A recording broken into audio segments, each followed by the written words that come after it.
Hello and welcome to the High Note Podcast. I am your host, Sean Smith. Hey, how's it going, everybody? I hope you are also getting ready for the Philadelphia Folk Festival coming up August 16th through the 18th at the Old Pool Farm in Schwanksville, Pennsylvania. It's honestly the highlight of my musical year. If you haven't already listened to my previous podcast with the media and artistic director, Kimberly Sinclair, go ahead and check that out. And while you're at it, give me a follow, give me a subscribe.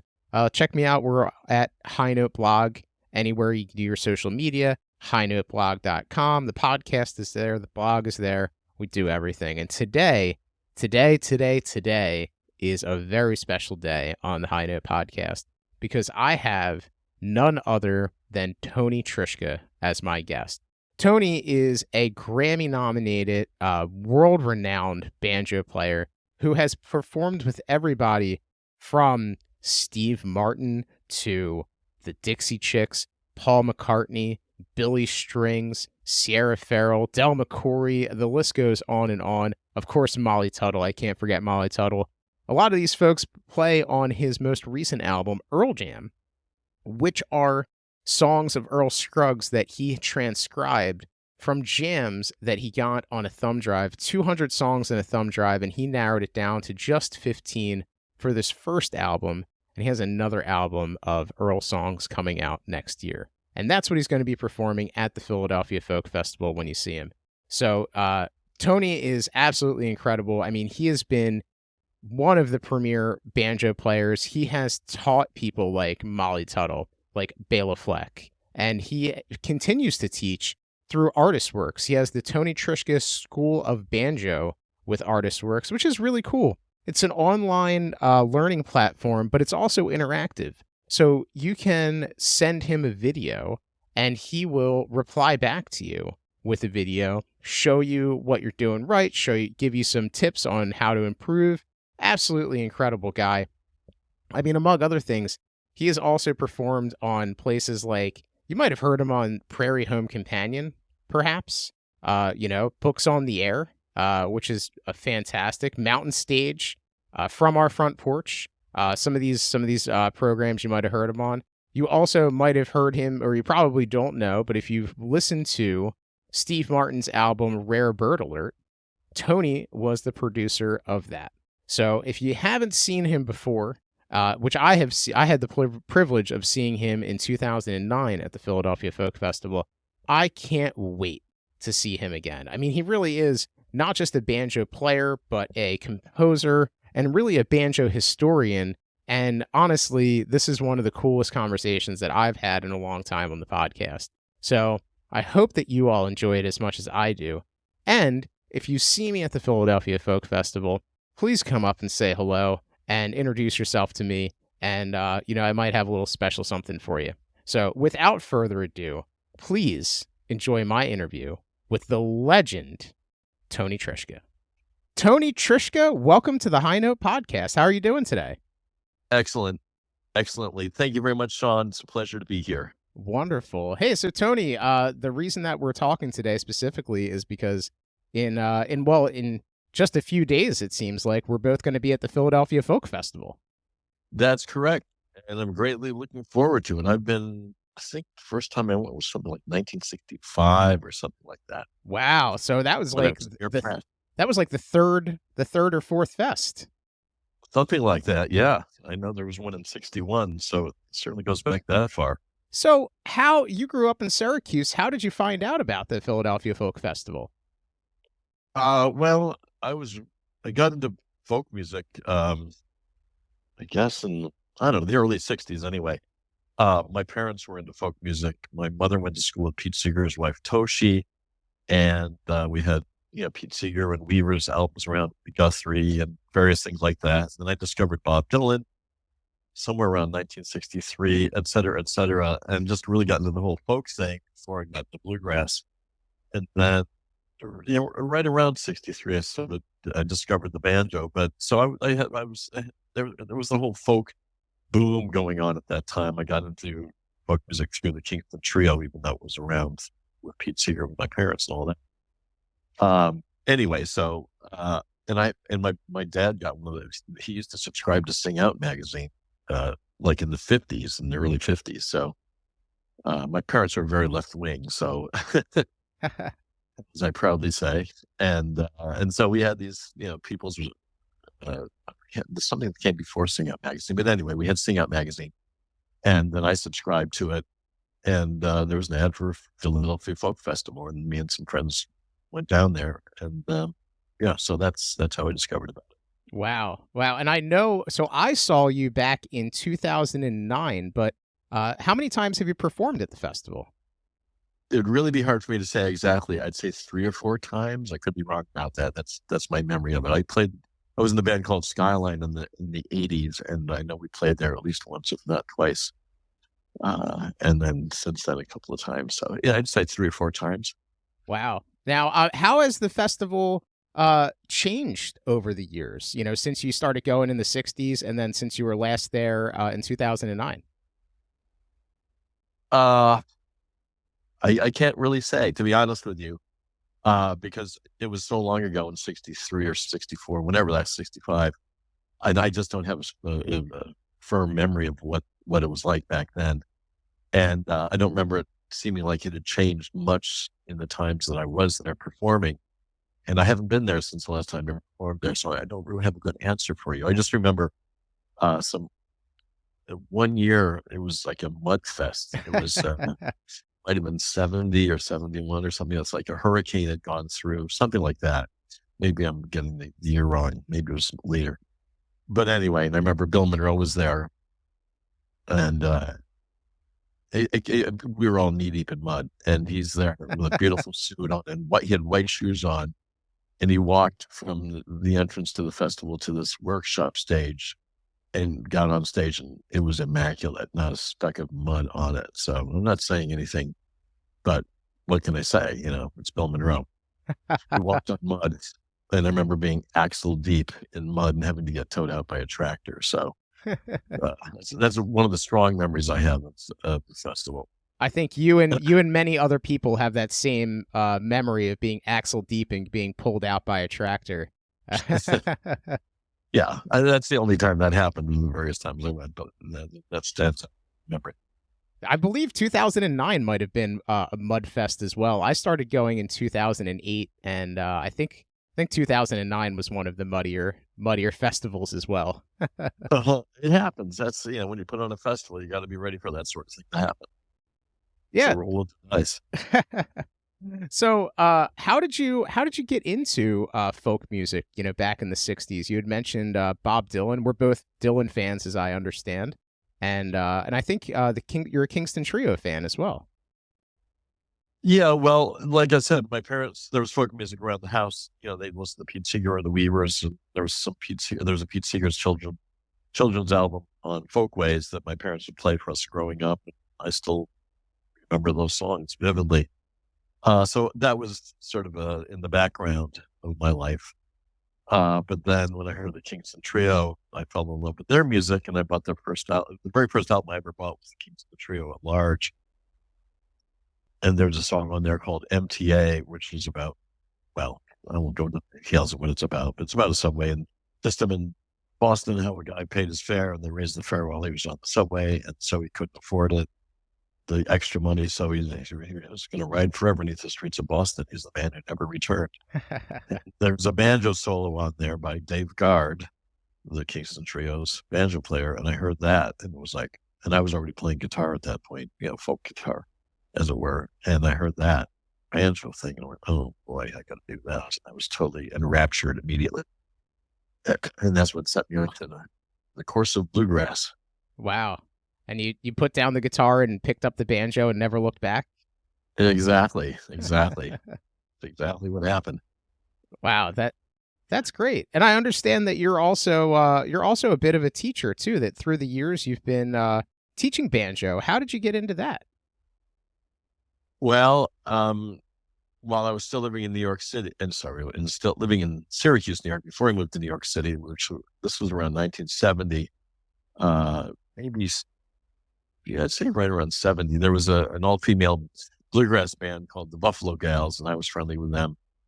And one day, their banjo player said, "Hey, Tony, I'd like to can you give me a banjo lesson? And I said, well, I don't teach, because I'd never taught banjo before that. I said, I don't teach. And she said, well, that's all right. I won't pay you. So, okay. It sounds like a deal. So that's how and I gave her the first lesson I ever gave was with this woman, Susie Bonnick. And the second lesson I gave was to a guitar player in the band who wanted to take some banjo lessons. She wanted some really complicated tune that I'd written. And, not being much of a teacher at that point, I agreed to show it to her, although I should have shown her something much simpler. But she paid me with her grandmother's chocolate chip cookies. So after a while, I decided maybe I should get actual money for this. But that's how I started. Wow, that's great. That's a very, that's chocolate chip cookies definitely sweeten the deal a little bit. Literally and figuratively, exactly. Totally. There's something. I went to school in Buffalo, and I'm from South Jersey, but I went to school in Buffalo at Canisius, and there's something magical about Western New York and upstate New York, isn't there? I mean, musically and artistically. Did you tap into that at an early age?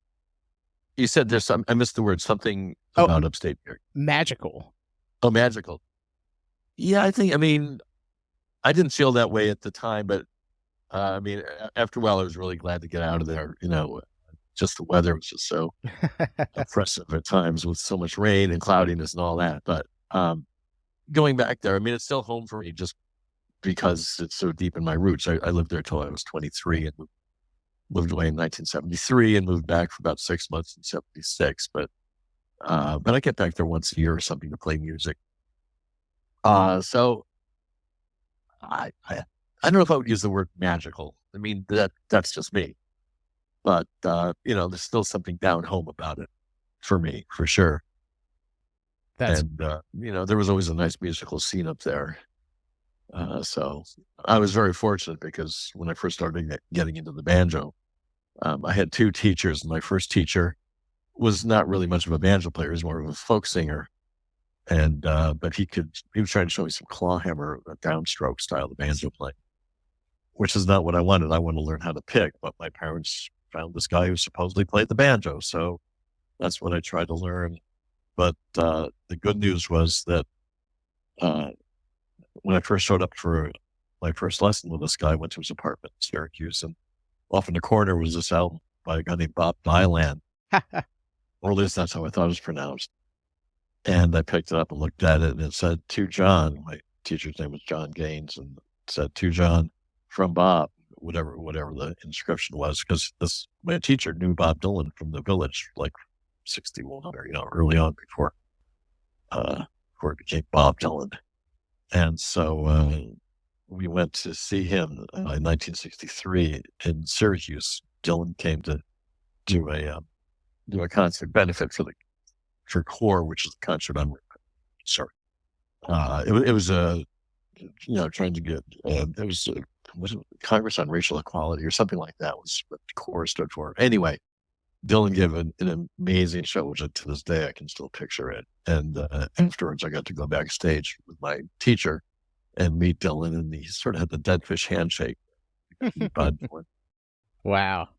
And afterwards, we went across the street to Dylan's hotel room, and I got to go over there with my teacher, and Bob asked me if I'd like something to drink, and I went, "Well, I'll have a Coke."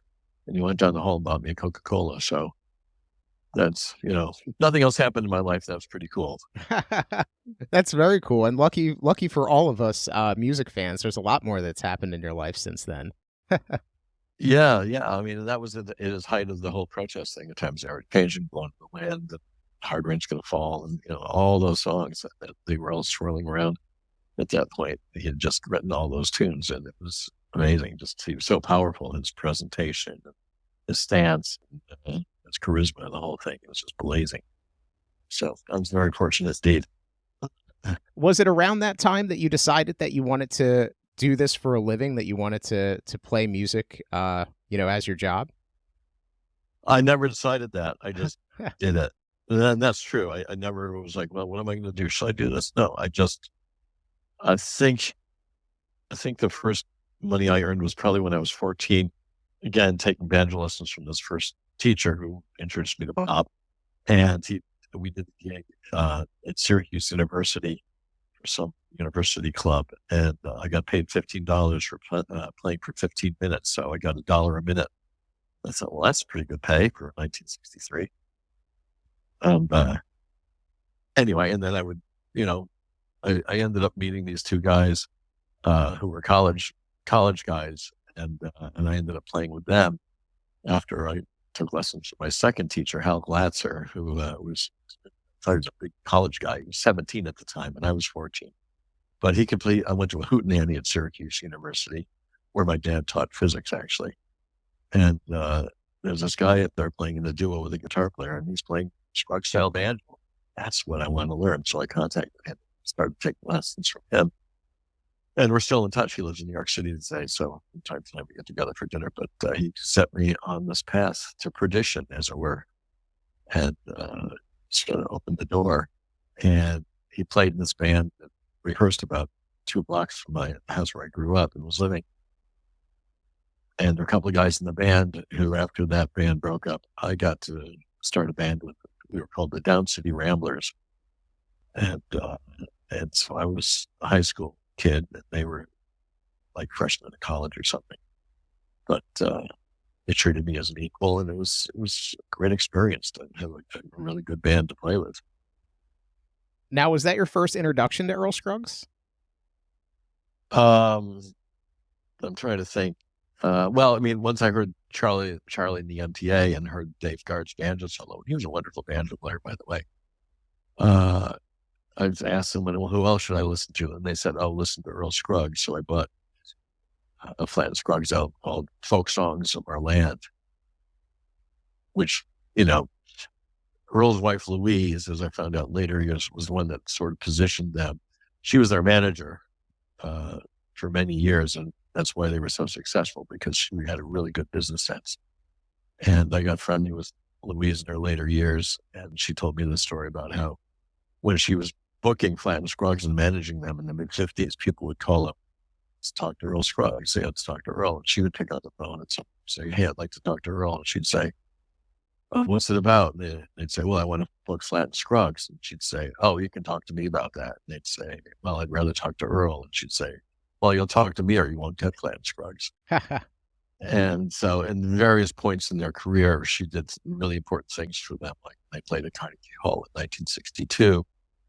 It would have just been an important footnote, but just a footnote in their career. And she said, hey, let's have Columbia Records record this, because they were on Columbia. So she calls up Columbia and says, hey, Flatt and Scruggs are going to be at Carnegie Hall. Let's record it. And they said, well, how do we do that? And she said, well, you got a tape recorder and run some wires and some mics up there, and you just do it. And anyway, Columbia Records did it, and it became one of the most beloved albums. It's a great album. And when the Ballad of Jack Lambert became a hit, through the movie, the Beverly Hills, for the TV show, I should say, the Beverly Hillbillies, people wanted to have the music to listen to on their record players, get the single. It didn't exist. So Louise called Columbia Records again and said, hey, let's have Flatt and Scruggs record the scenes and record the Ballad of Jack Lambert. And they did, and it came out within 2 weeks and rode at the top of the charts. So she had a lot to do with positioning them. So I think she really had a hand in saying, okay, let's do Folk Songs of Our Land, because folk songs are big. This lived in around 1962 or 63 when this album came out. So. Wow. Now, when did you first meet Earl? I understand that you got a chance to meet him and become friendly with him later on. I don't remember exactly the year. Probably would have been somewhere in the 80s at some festival that I was playing at. He was on the bill. And I just remember sort of being in a food line or something, and he was in front of me, and we just chatted for a moment, nothing too serious. But trying to remember, but I would call him on his birthday. Years later, I got his phone number and would call him on his birthday and just say, hey, Earl, happy birthday. And in fact, I was giving a banjo lesson. This was many years ago. I was giving a banjo lesson to somebody on Earl's birthday on January 6th. And I said, hey, let's call Earl Scruggs. And my student went, yeah, okay, yeah. So I called up Earl and said happy birthday and chatted for a moment. And I started, my student would wish you happy birthday. So I had the phone number. my student got to talk to Earl Scruggs, which is a pretty big deal. So a nice bonus to the lesson. But when I think when I first spent some time with him was put out an album 12 years ago now called Double Banjo Bluegrass Spectacular. Oh, sure. And just had all these banjo players on there, and I wanted to get Earl on there. So we worked it out. I spoke to Louise, and he agreed to do it, which was like beyond thrilling. And went into the studio, and Earl showed up with Louise, and worked on Farewell Blues. I was sitting knee to knee with Earl working up a double banjo part to this tune that Earl had recorded on McCoury Records back in 1949, 50. And then, I had chances to come over to the house. I actually went over to the house before that, 1990, with a friend of mine. We were going to this banjo gathering outside of Nashville, in Lebanon, Tennessee. And I'd gotten in touch with Earl and said, "Hey, Earl, would it be okay if we stop by to say hello?" And he said, "Sure." So we stopped by, and Earl answered the door. Wow, it's Earl Scruggs. And we sat down, and there was no agenda, and Earl was not the most talkative person in the world. So I just sat there on the couch with my friend, and Earl was in this big overstuffed easy chair. And I was a sort of joke how it was like being with the Pope. Usually, can we just his finger pick, or I don't know. But anyway, we talked about the weather for 4 or 5 minutes, and that wasn't going anywhere. Then I started asking about the good old days, and he started telling some great stories about how after the Beverly Hillbillies, Paul Henning, who was the producer, started putting together a TV series called Petticoat Junction. And since Flatt and Scruggs had been on the Beverly Hillbillies, Paul Henning decided, well, let's get Earl to be the engineer on Petticoat Junction. And he called up Earl, and Earl said, "No, I can't do that. It would break up Flatt and Scruggs." And so Paul Henning said, "Well, we'll fly you back to Nashville every weekend so you can do the Opry." And anyway, Earl demurred. And banjo history would have been different if Earl had been the engineer on Petticoat Junction. Wow. Yeah, it definitely would have. Yeah. And then also he was talking about how banjo heads, they had skin banjo heads when he, in the 50s when he was playing it. They had, of course, all the way back, but he had a skin banjo head. And, when the weather, when you needed to tighten up the head, when the weather got hot, he would put a fire in the fireplace and put the head near it to dry it out so it would tighten up. Oh, wow. Things like that. Just these little, really amazing stories. So anyway, so that was the first time I really kind of hung out with him. And then did the double banjo thing. And again, if someone had said when I was a kid, someday Earl Scruggs will record on your album, I'm like, So I'm very blessed. And then over the years, I would spend time with him. He would play at B.B. King's club on 42nd Street in New York City, and I would go down there to see him there. And then afterwards, right after the show, the band back to the hotel, and Earl's son Gary was friendly with it, say, you go backstage, and Gary would say, "Why don't you hang out with Dad while I don't get paid?" And so I'd just hang out in the dressing room with Earl for 20 minutes or whatever, and we'd just chew the fat, as it were. And I think I did that twice, but one time when we did this woman came in while we were talking, and she was kind of drunk, and she worked there, and she was coming to pick up her paycheck, and she was complaining about how they didn't have the paycheck yet, what a pain it was to be working there, whatever. She was kind of grouchy and kind of drunk. She came in and said, "Who are you?" I introduced myself and said to Earl, "Who are you?" Or Earl Scruggs. I'm going, "It's Earl Scruggs, Anyway, she's going on for 4 or 5 minutes, and I was about to stand up and just do something to get her out of there. I didn't want Earl to have to deal with this woman. And I wasn't even sure what I was going to say. As I was about to stand up, Earl looked her right in the eye and said, "Very nice to meet you." And she said, "Very nice to meet you." And she turned around and left. I sort of think it was like an Obi-Wan Kenobi moment where they're not the droids you're looking for. But they just then said this thing, and she just, "Okay, bye." So anyway, Now I understand that you got a chance to hold the banjo and play the banjo, and you'd mentioned it was like sitting with the Pope. How did it make you feel to hold the legendary Earl Scruggs' instrument?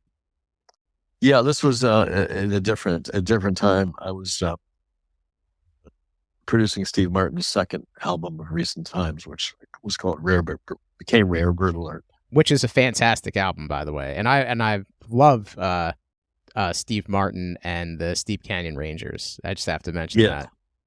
yeah, no, it's a great band and just a great album. And anyway, I wanted to do some pre-production work, so Steve was playing out in Missouri at this. It was sort of a concert series.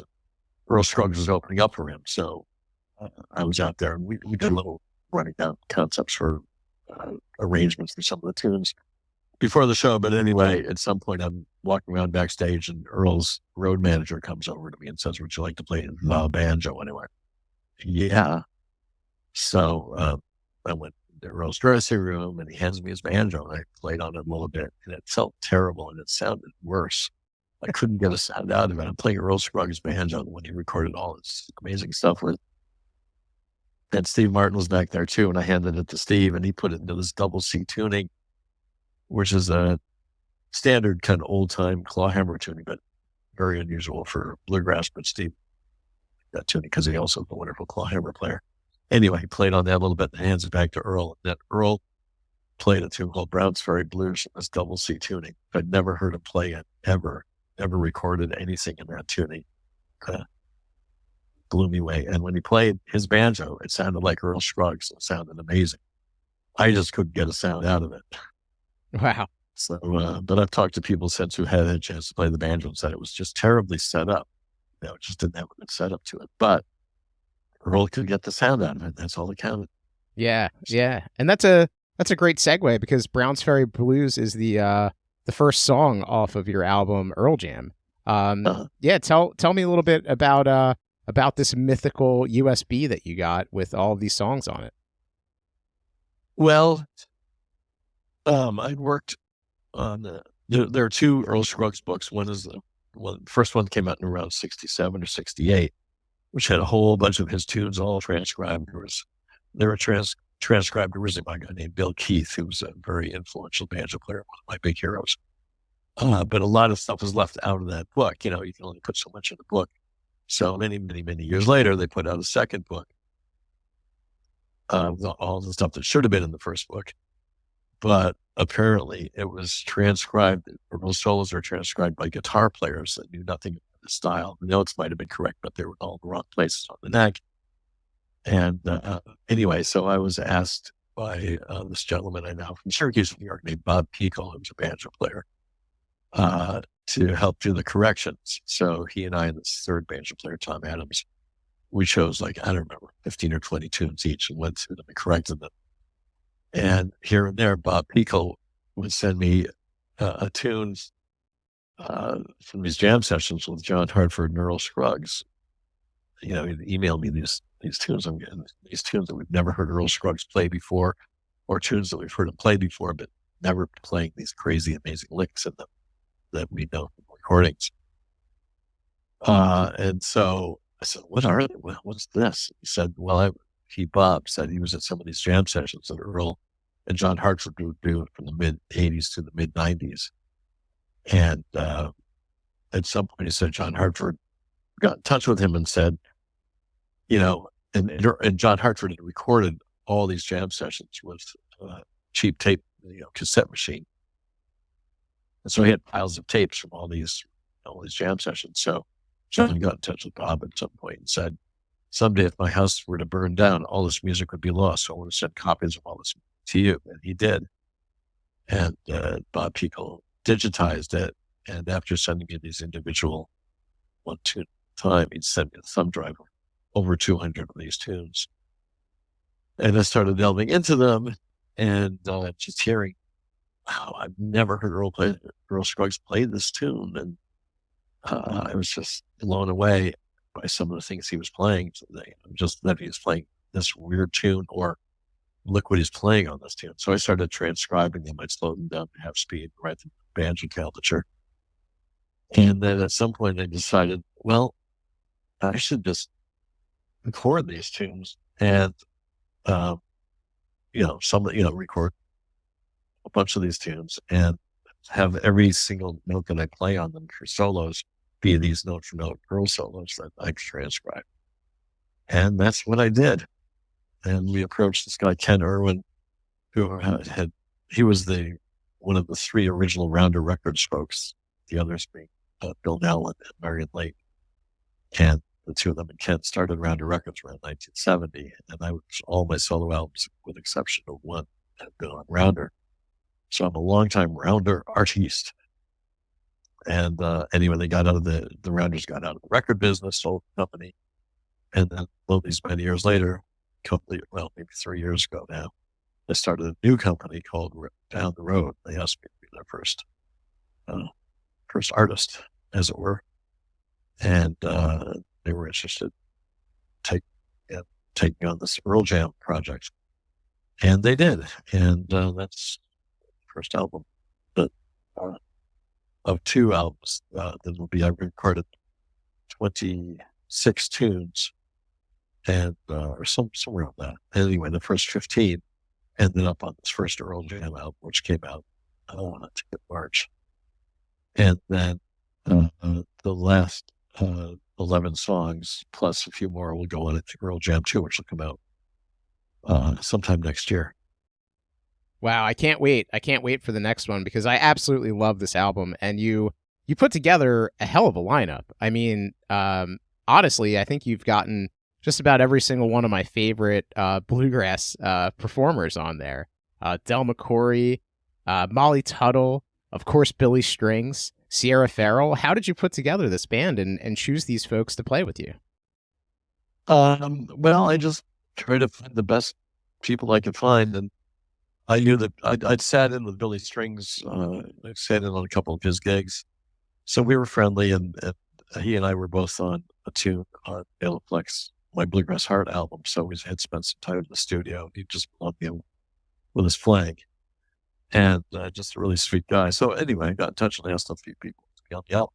Said, yeah. And he recorded Brown Straight Blues, which I knew I'd seen him do that, in concert. That was one of the tunes that he did. So, and it's one of the tunes that Earl did in these jam sessions. So I figured, well, Billy would be perfect for this. And we also recorded Gentle in My Mind, the John Hartford tune, which Earl and John did it through one of these jams. So that'll be on the second album. And Molly Tuttle, I've known, I teach at the Berklee College of Music as a sort of visiting professor or what, I don't even know what my title is. And I work with some of these great younger musicians who are in the Rich Music program there in Boston at the Berklee College of Music. And that's where I first met Molly Tuttle, was there. And I had a Christmas show I did every year, and I asked her to be part of the Christmas show. This was a bunch of years ago, and she did for 2 years in a row. And one of the years we recorded it at Lee Von Helm's barn in Woodstock. And so, I've toured with Molly, and she has now, of course, become Molly Tuttle. She's a really great up-and-coming star of acoustic music. And anyway, so I asked her if she'd be on the album. And she agreed. So, and on and on. Del McCoury's on there, and I've known Del since the later 70s. A friend of mine, and I would drive down from Syracuse and go to see a show at some small country music park in Pennsylvania just to see Del. And I've been friendly with him for years. And he's just the best. And he agreed to be on it as well, with his band, minus his son, who's the banjo player, Robbie, because I'm the banjo player. So it was great to just plug into his band and have such a deep groove. Him and his son Ronnie on mandolin, and Jason Carter on fiddle, and they've been playing for so many years. It's like getting into a warm bath, is how I describe it. It's so comfortable, and the groove's so deep, and it's just effortless playing with them. So it's really enjoyed to do that. And I forgot Vince Gill. My apologies. I forgot him on the list too. But what an amazing lineup. Yeah. Vince. He was suggested by Ken Irwin.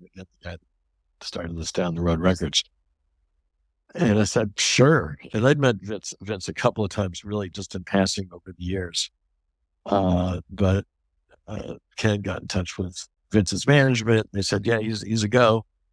So we gave Vince a call to, set up some logistics, what tune would he like to play, this sort of thing. And he picks up the phone and says, hey, banjo man. And it was immediately puts you at your ease. And he's just like he's really nice guy, really fun and just really cool and just chill and an incredible singer and great rhythm guitar player and a great electric guitar player, lead player. And in between takes, when we're doing Diary Me Beneath the Willow, which is the tune he sings on the album, in between takes, he'd be messing around with a guitar break. And I would say, hey, Vince, do you want to take a guitar break on this? No, that's it. Messed around with some more guitar break. I said, you sure you don't want to take a guitar break? No, that's okay. And he didn't take a guitar break, and I wish he had, but he wasn't in his flow or whatever, for whatever reason, didn't want to do it. But his voice is enough because it's still incredible. Yeah, it's a great tune, and I love every minute of the album, and I'm really looking forward to seeing you perform this at the festival. Are you going to bring a band with you? I certainly am. I've got a guy named Duncan Wickle on fiddle, a great fiddle player. He can play totally out modern stuff, or he can play straight ahead bluegrass. He's got great energy. And a guy named Jared Engel on bass, who I call him Slap Happy sometimes because he slaps the bass. No one else. He's really amazing, really sweet guy, and a great bass player. And he also can play straight ahead bluegrass, or he can do all sorts of other things as well. He's not just a one-trick pony, as they say. Not that there's anything wrong with that. If you're just a bluegrass bass player, that's great too, but he can stretch to do all sorts of things. And a guy named Michael Daves on guitar and vocals, who's just ridiculous and monstrous on all levels as a guitar player. He's got his own sound. He doesn't sound like Tony Rice or Clarence White or Doc Watson, or he just sounds like himself. And he'll throw like Bill Monroe licks in on the guitar. Just he's a really high-powered, high-energy player, which is exactly the people I want to play with. And he's a monstrous singer, just an incredible singer. And he has there's a company called Artist Works that I work with also, and it's an online music school basically, and there's a whole bluegrass component. And so Michael teaches bluegrass vocals, and I teach bluegrass banjo, surprisingly. And that's a whole other story. So anyway, Michael's really just rock solid and incredible musician on all levels. Oh, that's great. Did you mention a drummer? Because I understand that you play with your son sometimes. Yeah, no, he moved to North Carolina, which he wasn't supposed to do. You can't leave us, but he did anyway. So he was living in Brooklyn, New York for a long time. But anyway, yeah, I do, again, with this Christmas show, he usually works with me for the Christmas show. But yeah, I don't have drums on the Earl Jam show. Got it. That's great. Yeah. I'm really excited to see you bring this to life, because start to finish, and I'm not, how does it feel to see this bluegrass revival? It's kind of like you were part of the folk revival in the 60s, and I feel like that bluegrass with people like Billy Strings and other, kind of jammy bluegrass bands, there's more of a bluegrass revival, and you're right in the heart of it. Yeah, I don't know if there's a revival. I mean, Billy Strings is doing amazing things. Like, he sold out the Nassau Coliseum a couple of years ago here in New York, and I was talking to a fiddle player who used to play with us, Alex Hargraves, because he lived in New York, and he's one of the best fiddlers in the world. He's an incredible fiddler, and we had access to him because he wasn't that busy, and he lived here in New York. And if I got a gig, hey, Alex, can you do it? He said, yeah. And of course, then Billy Strings glommed onto him, and now he's playing with Billy Strings, so it's much harder to get because Billy's on the road all the time. But I was talking to Alex about it, I don't know, maybe 6 months ago. And I said, everything's still building for Billy. And he said, yeah, they are. I think he said we just sold out a 17,000 seat place in Denver. And, he's a bluegrass musician, basically, and selling that kind of, those kind of seats. I mean, he can fill those kinds of seats, 17,000 people. That's for a bluegrass show. It's not just a bluegrass show, obviously, because he jams out and, does a lot of things besides. I mean, it's all bluegrass oriented, but I'll extend out the tune, just jam out on it for fun. So, anyway, yeah. Yeah, I think that there is kind of a bluegrass revival. I mean, it's like String Cheese Incident is one of those bands that's been around for a long time, and then it's with the folk kind of that has come back around with the Luminaires, bands like that. Kind of have like almost like a Kingston Trio kind of a sound to them, and it's and even Mumford and Sons. You hear banjo a hell of a lot more now than you did in the '90s. That's for sure. Yeah, I would tend to agree with that. Yeah. I mean, bluegrass is never going to get huge. Billy is huge, but bluegrass is, it's not going to be like rock or pop or whatever, ever. But it always just moves along. And, there's certain things that really help it along, like Oh Brother, Where Art Thou, or Dueling Banjos, or The Ballad of Jed Clampett, getting people interested in the banjo and bluegrass in general. But, and Steve Martin taking up he'd been playing the banjo since high school, but really focusing more on that, as he did some years back with Steve Canyon Rangers, and putting out those couple of albums, really turned a lot of people onto the banjo and bluegrass.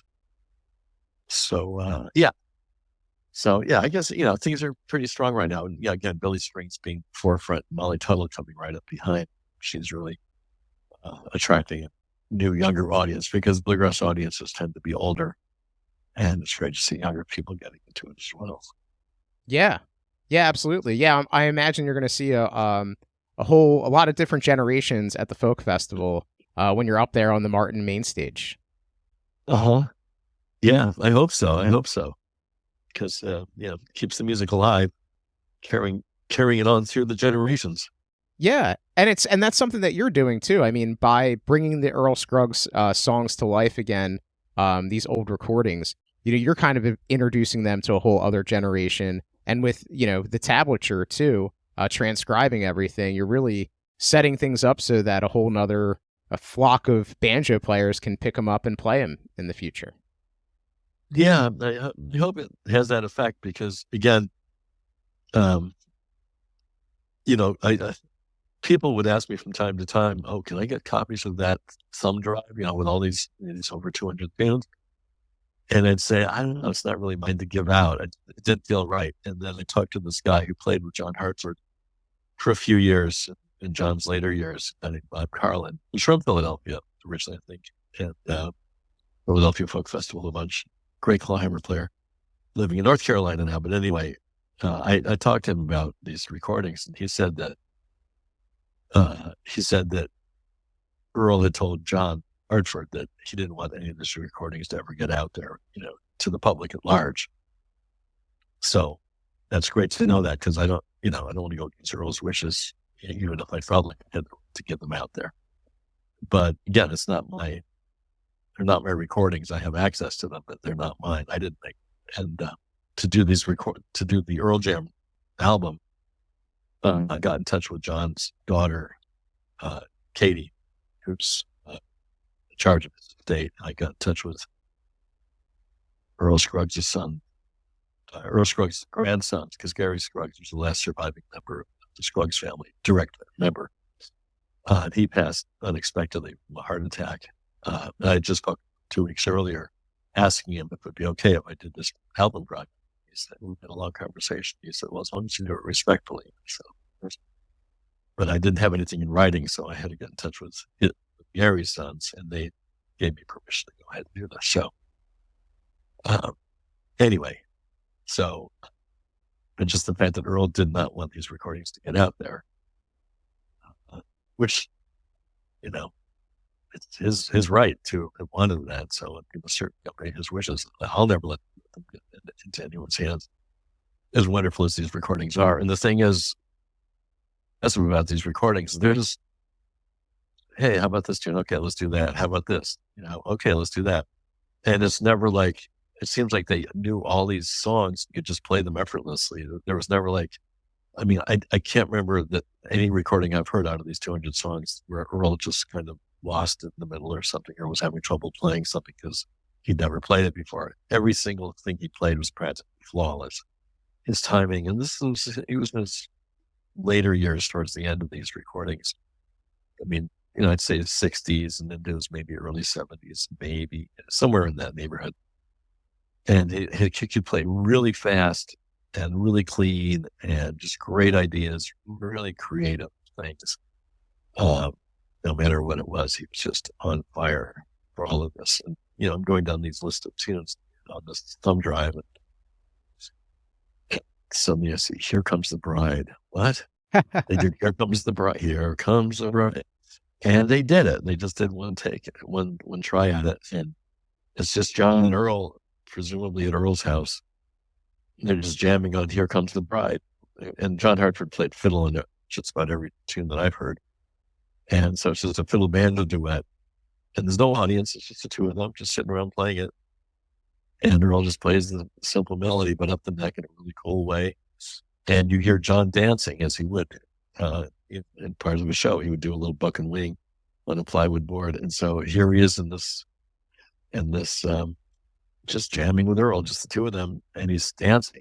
You hear him dancing rhythmically to the music. And so I recreated that in the studio, and it'll be on the second album.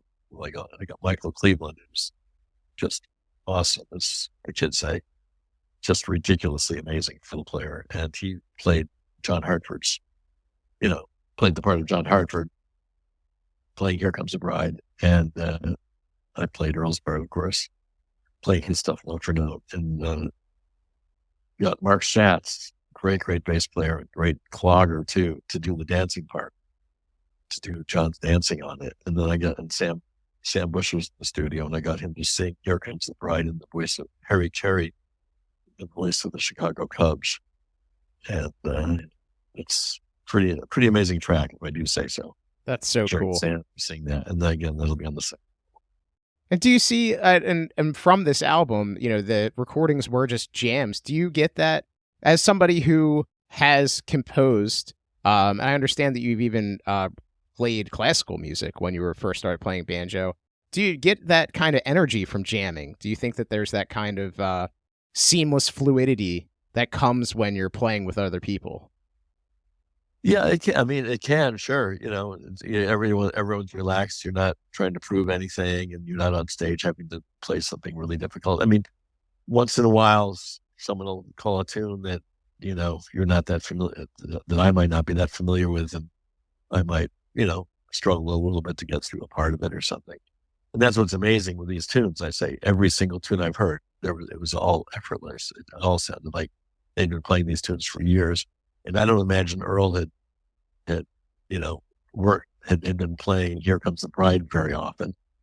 And I spoke to, again, my friend Bob Carlin, who was friendly with John Hartford. And I said, I can't imagine that they sat down and said, okay, let's do Here Comes the Bride. Here, give me 5-10 minutes. Let's work on it and make sure we can play it. He said, no, I'm sure they didn't do that. They would just start playing it. And they were just at such a high level of musicianship, they could just do it without practicing. That's amazing. Now I have to ask you about one other legacy, if you don't mind talking about your Emily Dickinson project. Yeah, this is a very extremely glacial project. I had a chance to go to Emily Dickinson's house in Amherst, Mass, a bunch of years ago. They were doing a podcast up there, and they wanted to bring creative people into her bedroom to record poets, dancers, and singers, and banjo players, to get creativity back in that space where she wrote all of her amazing poems. So I was invited to come up and just play some banjo in her room. Like, wow, this is cool. And I was never like deep into Emily Dickinson or anything like that, but I read some of her poems. Loved how cool she was. She was so ahead of her time, writing poems that didn't always rhyme, and just no one was doing what she was doing. She was a very progressive poet, shall we say. And anyway, so my wife wanted to come along, so we drove up, and my wife had a Fiat at that point. So I decided, why don't I write music to one of her poems? So here I am in the Fiat as we're driving up to do the podcast, barely able to fit the neck around her head while I'm trying to play and she's trying to drive, and came up with music for a tune for a poem that Emily Dickinson wrote called "Frequently the Woods Are Pink." I just love that title, and so I chose that. And anyway, I've put music to 4 or 5 of her tunes, and I've recorded 4 of them so far.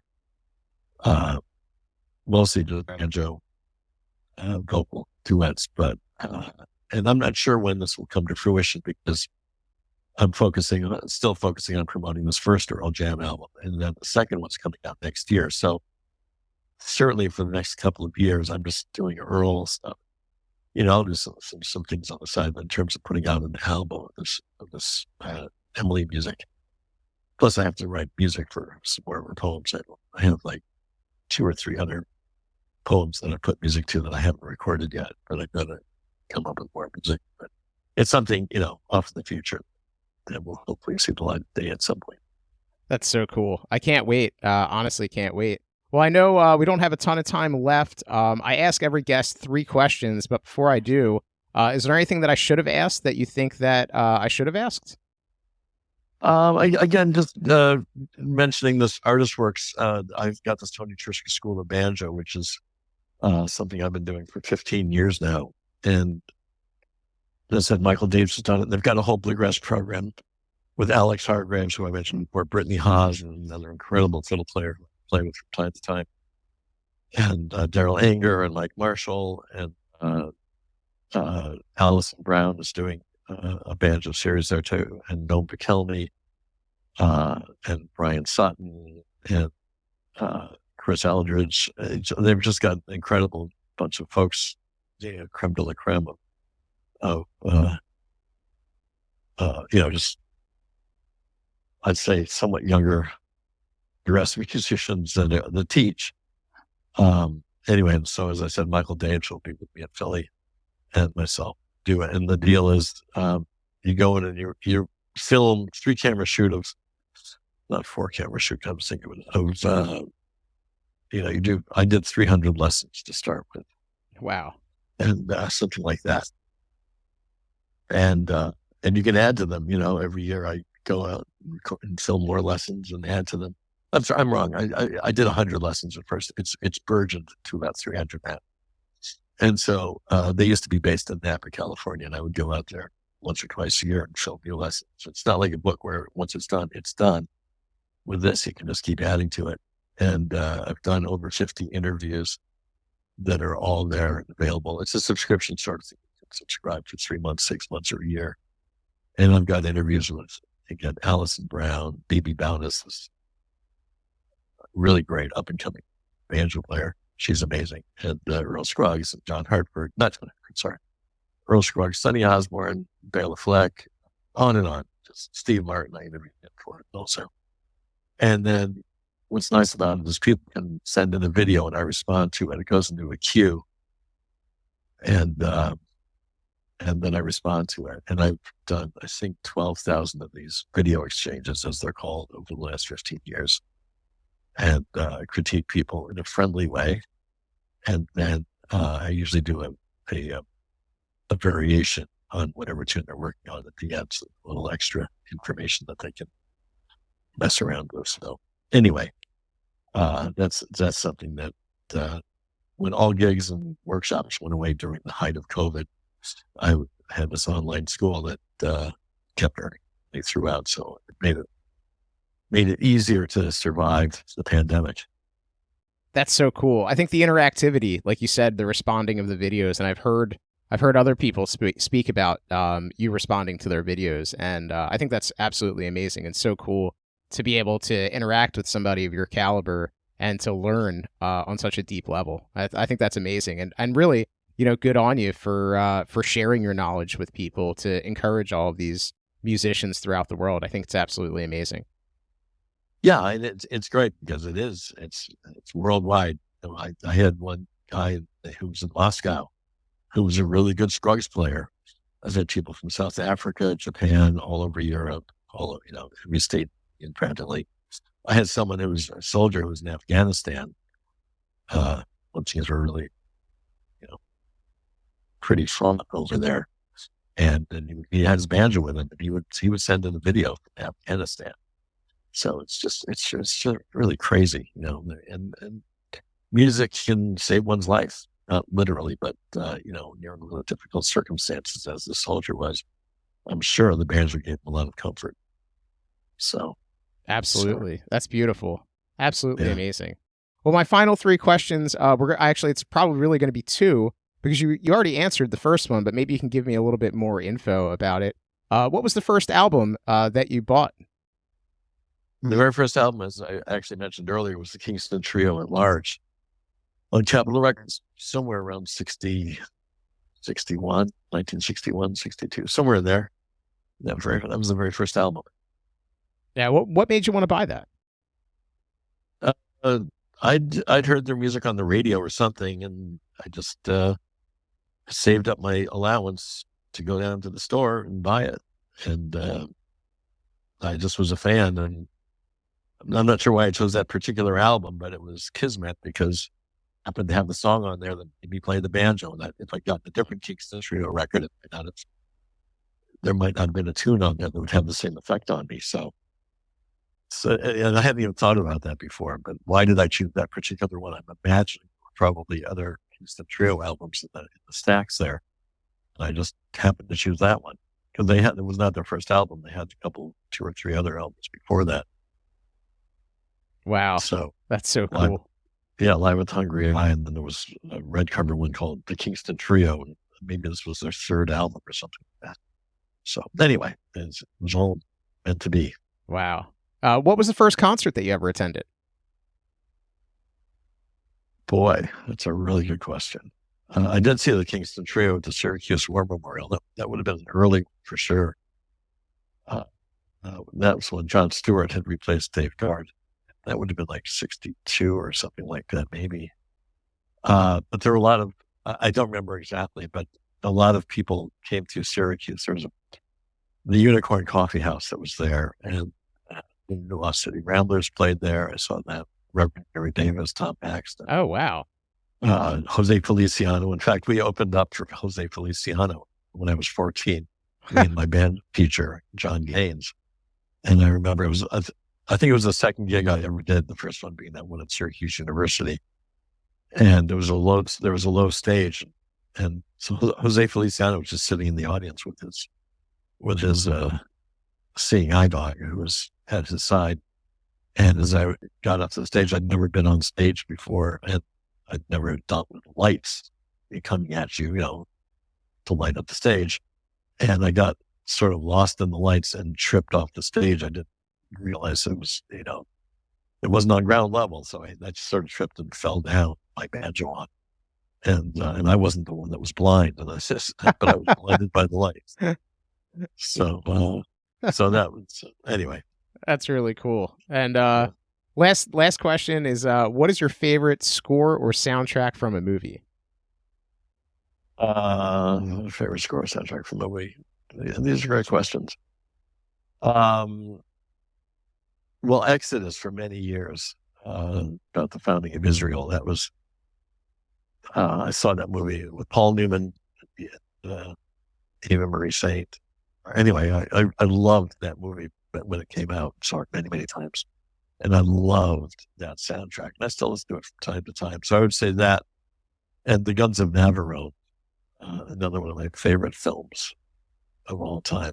Gregory Peck and David Niven and others. Anyway, and I really like the soundtrack to that. I guess those two movies would be my choice. That's great. Those are two soundtracks I'm gonna go listen to when we're done chatting here. Well, Tony, thank you for being so gracious with your time, and thank you for coming to the Philadelphia Folk Festival. I really look forward to seeing you on the main stage. Well, I'm looking forward to it too, and I appreciate it, Sean. It's great talking to you, and I'll see you next week.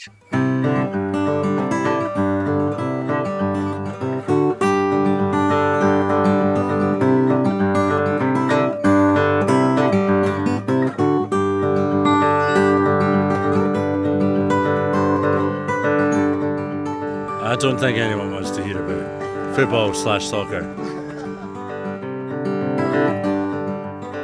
Oh man, I'm stoked. I'm in the parking lot of a 7-Eleven in El Cajon, California.